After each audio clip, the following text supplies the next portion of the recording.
News today. Brampton turns 50. Minimum wage increases in Ontario. Senegal has a new president. And in sports, Arsenal and Manchester.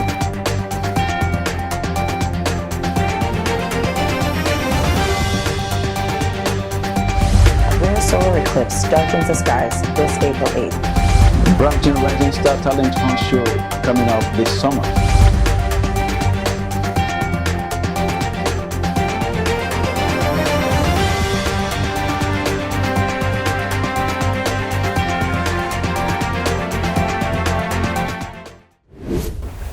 Welcome to Bcctv News. I'm Tiffany Richards with the latest and greatest in breaking news.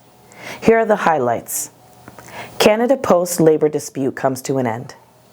Mayotte reveals the full extent of devastation caused by Cyclone Cheeto. Chrystia Freeland has stepped down from her position as Canada's finance minister. Stay tuned.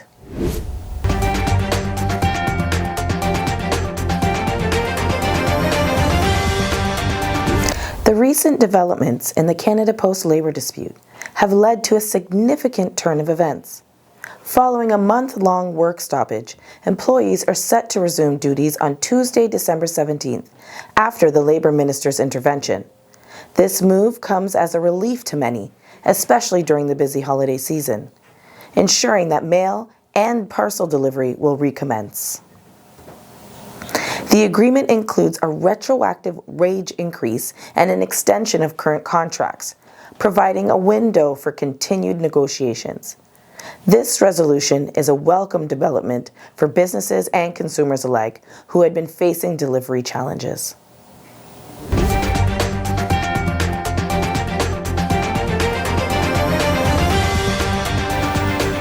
In a surprising turn of events, Chrystia Freeland has stepped down from her position as Canada's finance minister.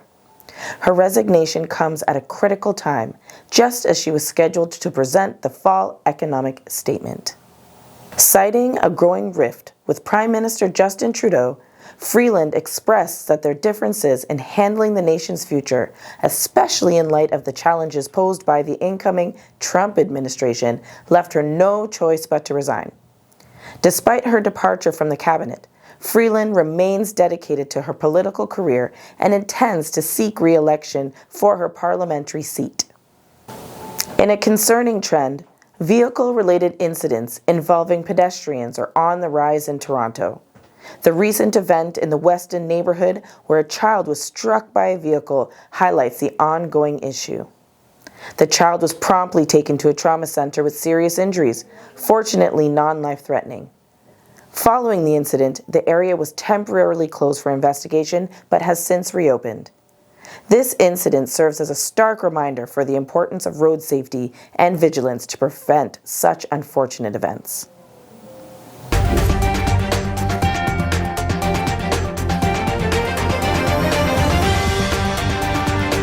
The latest footage from Mayotte reveals the full extent of the devastation caused by Cyclone Cheeto. In the capital of Mamoudzou, streets are filled with fallen trees and debris, with nearly every house damaged. A nurse at the main hospital described the situation as catastrophic, with nothing left intact. The residents are queuing outside stores in desperation in search of water and other basic supplies. Mayotte remains largely cut off from the rest of the world, with communication severely disrupted. Emergency workers are racing against time to find survivors and restore essential services. But for the victims, the wait for help feels agonizingly long. Cyclone Cheeto's impact wasn't limited to Mayotte. In northern Mozambique, the storm claimed 3 lives, including that of a 3-year-old girl in the Nampula province. In a significant political move, 204 members of parliament voted in favor of President Yoon Suk-yeol's impeachment, with support coming from both the ruling party and the opposition, allowing the motion to pass by a margin of 4 votes. This decision results in Yoon being immediately suspended from office, with the Prime Minister taking over leadership of the country. Meanwhile, the protesters celebrating in the streets view this as a victory for democracy. Notably, all 5 members of the Supreme Council of the ruling People Power Party, the PPP, have resigned in light of the impeachment vote. The party's leader, Han Dong-hoon, has accepted the result and acknowledged its seriousness, leading to an emergency situation within the party. The impeachment now awaits a ruling from the Constitutional Court, which has 6 months to decide. If the court upholds the impeachment, Yoon will be permanently removed, and new elections will be called. Conversely, if the court rules against it, Yoon would regain his position. He has expressed determination to contest this outcome, labeling the situation as a temporary setback.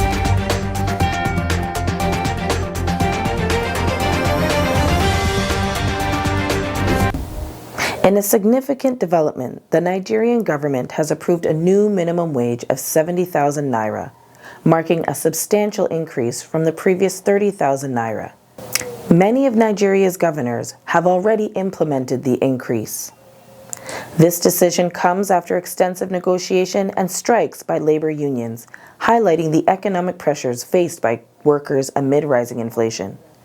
The Minimum Wage Amendment Bill 2024, which enacts the increase, aims to provide relief to workers and address the cost of living challenges. And this concludes the news. Thank you for watching Bcctv News. On the news today, Brampton turns 50. Minimum wage increases in Ontario. Senegal had a new president. And in sports, Arsenal and Manchester.